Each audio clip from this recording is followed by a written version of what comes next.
Hola, Señor de la Santa Cruz de nuestros enemigos, líbranos, Señor Dios nuestro, en el nombre del Padre, del Hijo y del Espíritu Santo. Amén. Señor mío y Dios mío, creo firmemente que estás aquí, que me ves, que me oyes. Te adoro con profunda reverencia. Te pido perdón de mis pecados y gracia para hacer con fruto este rato de oración. Madre mía Inmaculada, San José, mi Padre y Señor, Ángel de mi guarda, interceded por mí.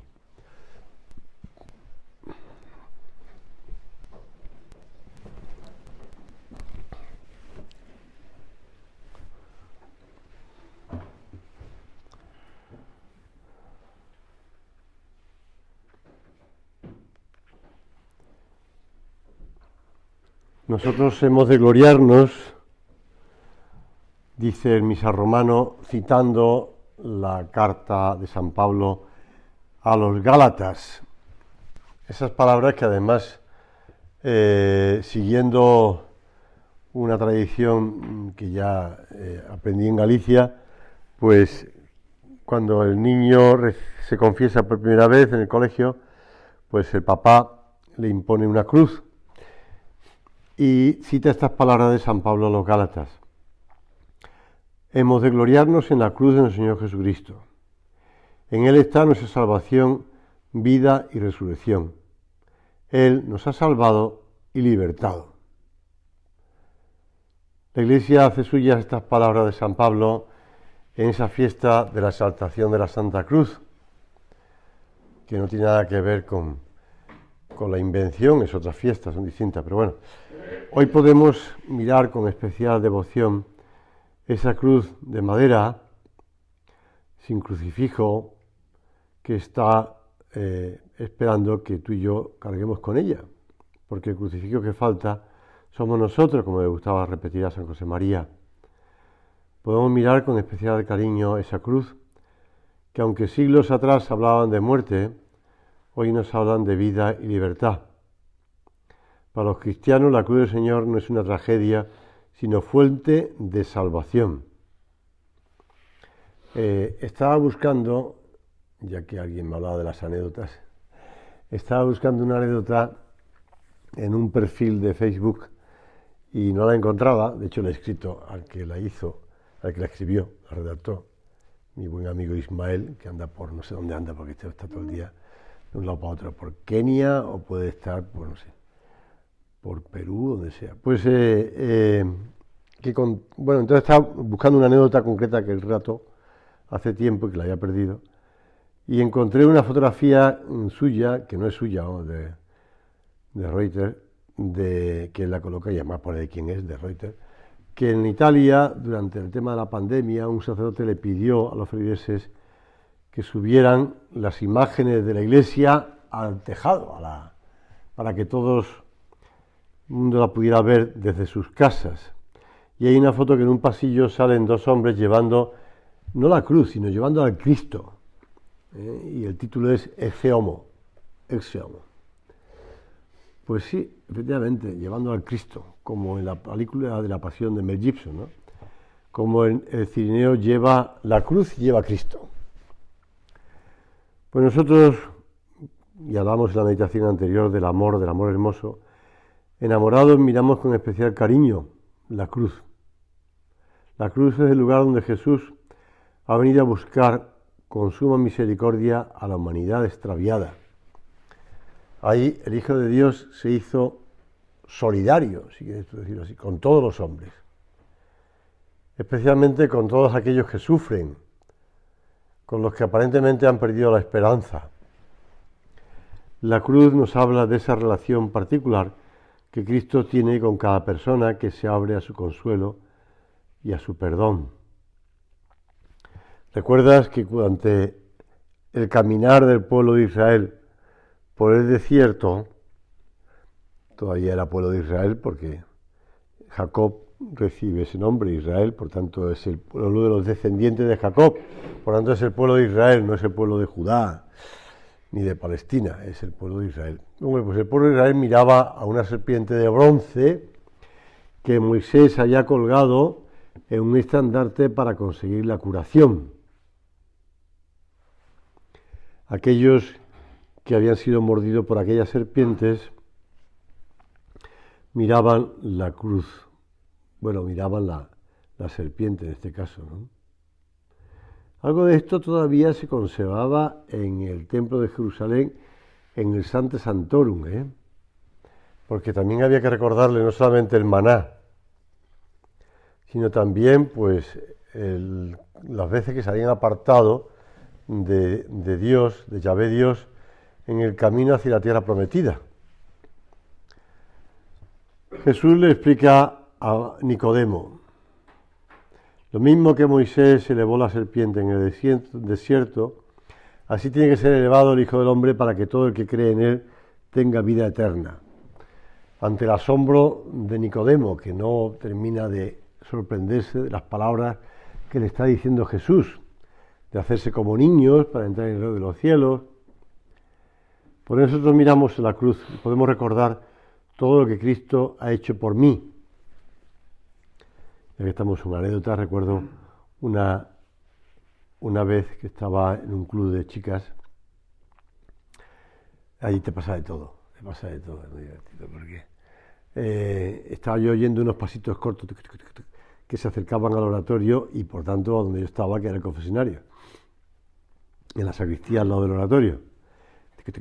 Entonces oigo que se abre la puerta del oratorio y entran pasitos cortos, con lo cual tienen que ser niñas pequeñas, y se cierra la puerta del oratorio y llaman a la puerta de la sacristía. Les abro y es una niña con su hermano pequeñito, de 4 o 5 años. Y entonces el niño estaba mirándome con total tranquilidad, porque bueno, no le extrañaba que hubiera un cura allí metido, pues, normal. Entonces la niña me dijo que estaba enseñando a su hermano la casa, y le había enseñado el oratorio, y ahora estaba enseñándole el confesionario y la sacristía. Ah, muy bien, pues a ver, pasa. Entonces le enseñó a la niña, pequeña, tampoco podía tener 10 años, estaba enseñando a su hermano. Entonces, en un momento la niña vio el Cristo que estaba puesto encima de las cajoneras de la sacristía, donde el sacerdote se reviste, y dijo: ah, este sí. Entonces, mirando al niño, le dijo: ¿quién es este? Y el niño ya dijo: Jesús. Y me explicó a mí, ante el asombro: es que el del oratorio, como es metálico, no ha sabido reconocer el Cristo Jesús que tenemos en casa. En cambio, como este es de madera y pues ese ya lo ha identificado perfectamente. Dije yo: claro, muy pedagógico por tu parte, chica. No lo pensé, no se lo dije, claro está. Y ya les enseñé cómo era la rejilla del confesionario. Se puso un niño a un lado y la niña a otro, y entonces hablaban entre ellos. Digo: ¿ves? Pues eso es lo que hace el sacerdote. Ah, muy bien, y ya se fueron. Pues la realidad de descubrir a Cristo en la cruz. Y otra vez, en ese mismo confesionario, con una niña, ya mayorcita, 13 años, estaba yo discutiendo porque le decía que Jesús haya muerto por ti, murió por ti. Gálatas 2:20, mamó y se entregó por mí. Y la niña le decía: por todos. Yo decía: por ti, por todos, por ti, por todos. Ya me rendí ante la discusión, la ganó ella y se fue con el por todos. Pero claro, Cristo murió por mí, por nosotros, empezando por el sacrificio que nos permitió recuperar la vida, esa vida. El Cristo que está clavado en la cruz nos sirve a nosotros para conocer quién fue nuestro Salvador. Según una piadosa tradición, el Papa Inocencio III le regaló un crucifijo al rey de Aragón, Pedro II el Católico, y este se lo dejó en herencia a su hijo Jaime I el Conquistador. Este rey se llevó dicho crucifijo a la conquista de Mallorca. Menorca, estamos aquí. Después de la victoria lo donó a la primera iglesia parroquial, la de Santa Eulalia. Cuentan que un pobre hombre fue un día a confesarse a dicha iglesia. Sus pecados eran tanto y tan grandes que el sacerdote le quiso negar la absolución. Y aquel hombre, desalentado y abatido, estaba a punto de suicidarse. Y se acercó un joven invitándolo a confesarse y asegurando que el mismo Jesús acudiría en su defensa. Obedeció el pecador, se confesó y al acabar de referir sus culpas, el Cristo del crucifijo desclavó la mano derecha y dirigiéndose al sacerdote le dijo: mira lo que me cuesta, y ahora absuélvele. Bueno, es el llamado Santo Cristo del Milagro del siglo XVII. Pues sí, no me extrañaría nada que Cristo hubiera hecho ese milagro. Muy en la línea del Papa Francisco, que habla de perdonar siempre los pecados, ¿no? Porque no somos nosotros quienes perdonamos los pecados, sino Dios. Es el Señor el que extiende la mano y perdona los pecados. Por eso comprender el sentido auténtico de la cruz. San Pedro, que amaba sinceramente al Señor, pero que en un primer momento no entendió la pasión, y eso que Jesús se lo había dicho, y se le había explicado claramente y le habló de la resurrección. Y Jesús tuvo que reprenderlo cuando intentó disuadirlo de dar su vida. Sin embargo, años más tarde el apóstol captaría ese significado, hasta el punto de también querer dar la vida por nosotros, por Cristo, muriendo en un madero boca abajo.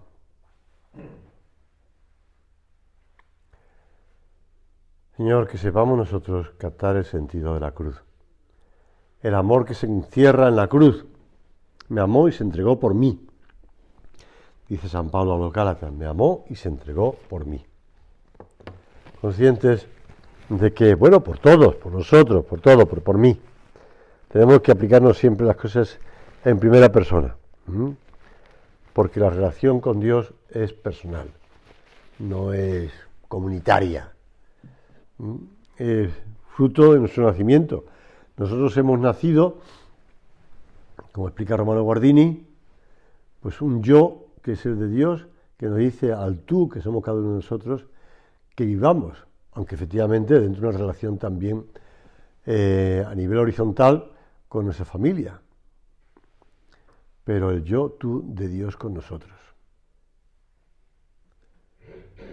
El 7 de agosto de 1931, en la Santa Misa, al alzar la Sagrada Hostia después de la consagración eucarística, las palabras de San Juan en el capítulo 12 quedaron grabadas en el alma de San José María. Vinieron al pensamiento con fuerza y claridad extraordinarias, lo escribí aquella misma tarde. Las oyó en el latín de la Vulgata, no de la Neovulgata, que es la que utilizamos ahora. Et ego si saltatu fuera terram omnia tran ad meisum. Tenía entonces 29 años y todavía no hacía 3 que había fundado el Opus Dei. Fue la de aquella mañana una experiencia mística de su espíritu, semejante a otras que se habían dado y se seguirían dando en la vida de este santo. Me refiero a la irrupción de lo divino en su alma, bajo la forma de locuela o locusio divina. Y al cabo de los años se escribirá recordando esta fecha. Aquel día de la transfiguración, como sabes, se traslada en Madrid del 6 al 7, celebrando la Santa Misa en el patronato de enfermos en un altar lateral, mientras alzaba la hostia hubo otra voz sin ruido de palabra. Y cuando yo se he levantado sobre la tierra, todo lo atraeré hacia mí. En un primer movimiento de temor ante la majestad de Dios siguió la paz del soy yo, no temas. Y comprendí, dice San José María, que serán los hombres y mujeres de Dios quienes levantarán la cruz con las doctrinas de Cristo sobre el pináculo de toda actividad humana. Y vi triunfar al Señor, atrayendo así todas las cosas. Estas palabras últimas, que están escritas en sus apuntes íntimos, que se han ido publicando prácticamente, una cita va, una cita viene, pues se han ido publicando casi en su totalidad, pero bueno, no lo sé porque tampoco he visto la totalidad de los apuntes íntimos. Pues siempre me han sorprendido porque dice, y vi triunfar al Señor. Cuando consideramos, y en la Santa Misa podemos meditarlo y rezarlo, cuando consideramos pues las persecuciones, las contrariedades, si quieres la presión del ambiente ideológica en esta sociedad que nos rodea para apartarnos de Dios, para vencer a la doctrina de Cristo, para, digamos, vencer a su iglesia, hemos de considerar que Cristo ya ha triunfado en muchas almas. Y esas almas que están acompañándonos desde el cielo, por ejemplo, hablaba antes de San José María, pero también puedes hablar hoy del Beato Álvaro del Portillo, que antes celebraba su santo tal día como hoy, 19 de febrero, pues pensar eso, los santos que han triunfado, y San Juan Pablo II, bueno, y otros que todavía no han sido canonizados, pero por ejemplo el propio Papa Emérito Benedicto XVI, recientemente fallecido. Todas esas personas están protegiendo, custodiando, apoyando, sosteniendo la vida de todos los católicos y la vida de este mundo. Así que tenemos que tener una gran paz. Que hay que luchar, evidentemente. Hay que levantar la cruz, como dice San José María. Bueno, como le dice el Señor, hay que levantar la cruz. Pero levantando la cruz triunfamos. La Iglesia triunfa. Ese Christus Vinci, ese canto, Christus reina. Cristo vence, Cristo reina. Pues en aquella mañana de agosto de 31, Dios le hizo entender pues la hondura y el sentido santificador y salvífico de tu vida, de la vida de los hombres y mujeres de Dios, en las circunstancias ordinarias y corrientes, en la sociedad, insertados. Se han abierto los caminos divinos de la tierra. Y la comprensión de esas palabras de Cristo, que el Espíritu Santo nos hace entender, aparecía a sus ojos como claramente definitoria del espíritu y de la misión del Opus Dei. Por eso cuando él hablaba del espíritu del Opus Dei, cuando predicaba continuamente, pues tenía claro esto que había oído al Señor, que había entendido. Y se puede decir que ya es un patrimonio espiritual de toda la Iglesia, no es algo propiamente solo del Opus Dei, porque gracias a Dios eso se ha ido extendiendo ya en el propio Concilio Vaticano II. Y además lo vemos en el sello de la obra, la cruz en la entraña del mundo, Cristo muriendo en la cruz, insertado, como decía en conversaciones, atrae así la creación entera, y en su nombre los cristianos trabajando en medio del mundo han de reconciliar todas las cosas con Dios, colocando a Cristo en la cumbre de todas las actividades humanas. Ese colocar a Cristo no es otra cosa que vencer la pereza, que vencer la vanidad o el orgullo de querer ser nosotros los que figuremos, los que pensemos que hacemos las cosas, los que triunfamos. Y por otra parte comprender que es un día a día, ¿no? Un día a día. Cuando vemos ese camino del Calvario, esa vía crucis de Cristo que va pasando por distintas penalidades, camino de la cruz, también entendemos que en nuestra vida podemos tener momentos de enfermedad, momentos de contradicciones del ambiente o contradicciones personales, o podemos encontrarnos también pues momentos de cansancio, momentos como de desánimo, si quieres, ¿no? Los enemigos de la cruz de Cristo. Dios es el vientre de esos enemigos y su gloria la propia vergüenza, dice San Pablo en la carta a los Filipenses. Pone el corazón en las cosas terrenas. Es la sabiduría mundana que llena de vacíos y de contradicciones, porque en ella no hay lugar para el dolor, ni para la muerte, ni tiene sentido el sacrificio por los demás, que es una exigencia del amor. Con ocasión de estas leyes nefastas, que facilitan y permiten el asesinato de los niños antes de nacer, o el asesinato de las personas con enfermedades terminales o dificultades en un final de su vida, y que acaban con esas vidas u otras más leyes, hemos de entender que en el fondo la gente lo que quiere es huir de la muerte, del sufrimiento. No se da cuenta de que la muerte y el sufrimiento Bueno, y los dolores y sacrificios todos son fruto del mal que lleva consigo el pecado y que desde luego apartando a Dios de sus vidas no consiguen vencer al mal. Lo que consigue es aumentar el mal y consiguen pues perder sentido del sentido de sus vidas y la razón de ser de la felicidad, de esa libertad que nos ha ganado Cristo en la cruz, la libertad de la gloria de los hijos de Dios. Porque la cruz y la resurrección están unidas. El triunfo de Jesús en la cruz es una señal de victoria.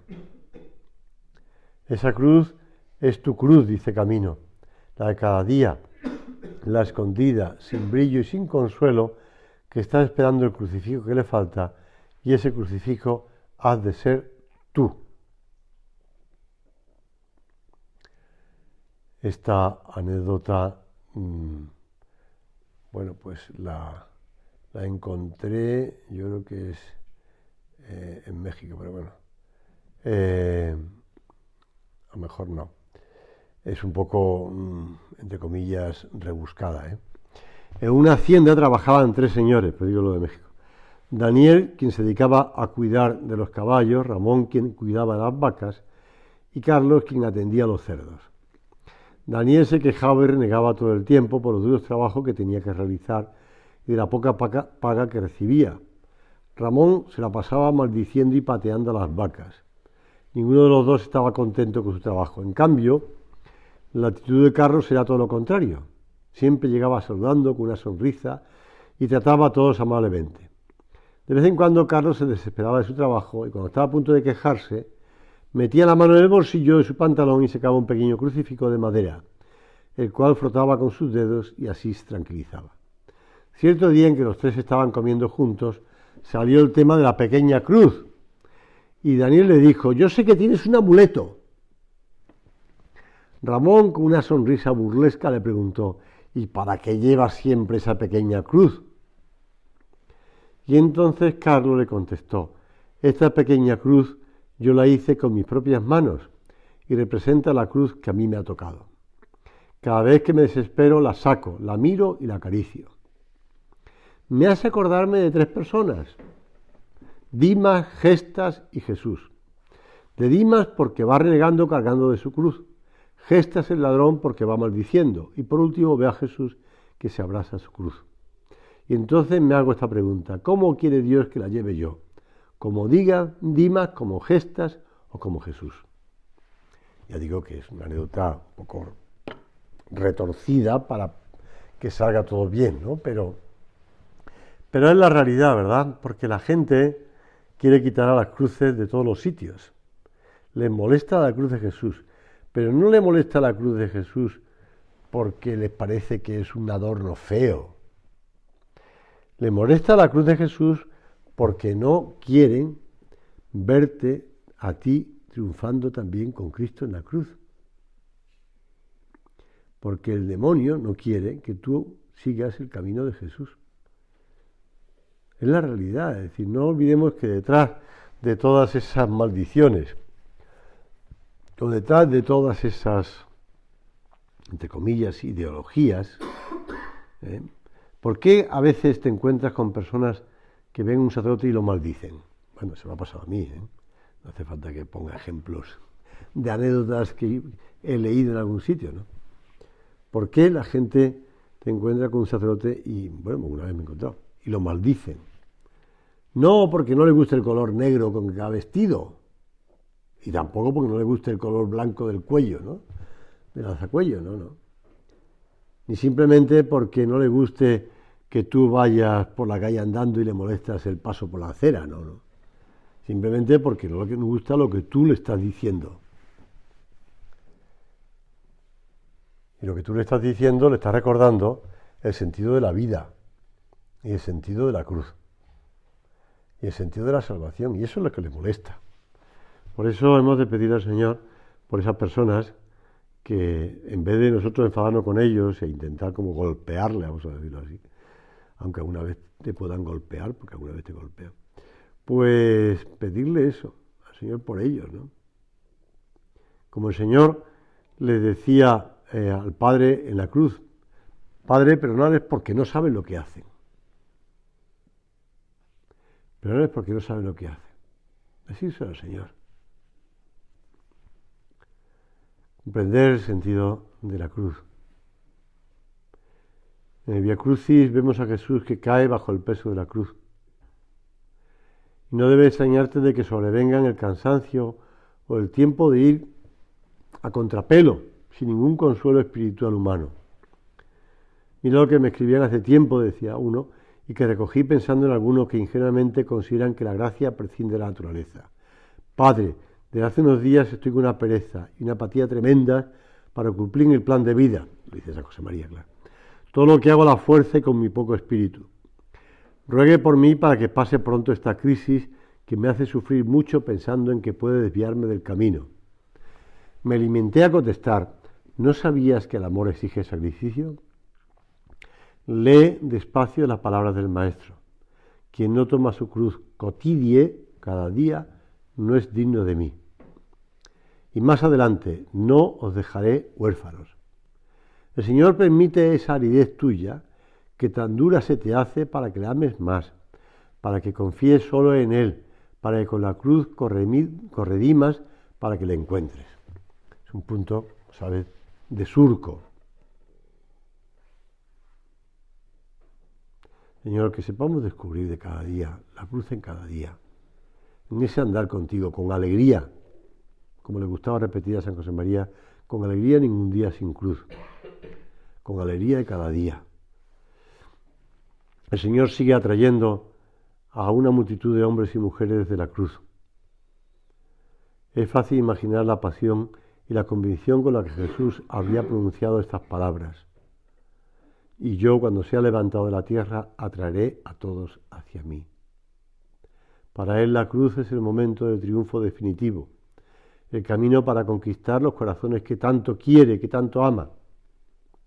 Es el trono. Y como decía Benedicto XVI, la victoria del amor sobre el odio, del perdón sobre la venganza, del servicio sobre el dominio, de la humildad sobre el orgullo, de la unidad sobre la división. El otro día celebramos la Virgen de Lourdes, ¿verdad? En una de las apariciones de la Virgen de Lourdes a Bernardita, o Bernadette, sucedió que en el momento en que ella se empezaba a persignar, porque rezaban el rosario juntas, se le quedó la mano paralizada.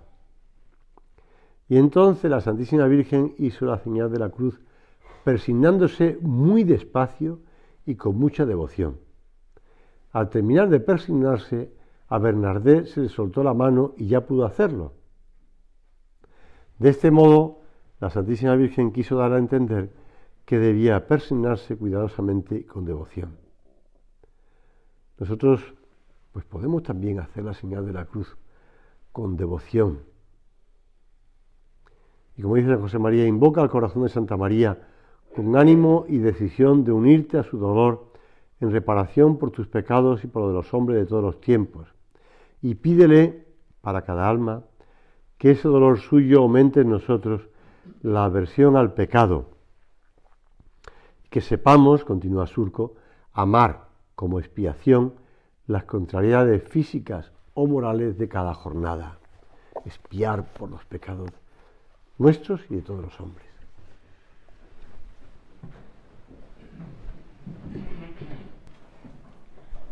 Gracias, Dios mío, por los buenos propósitos, afectos e inspiraciones que me has comunicado en esta meditación.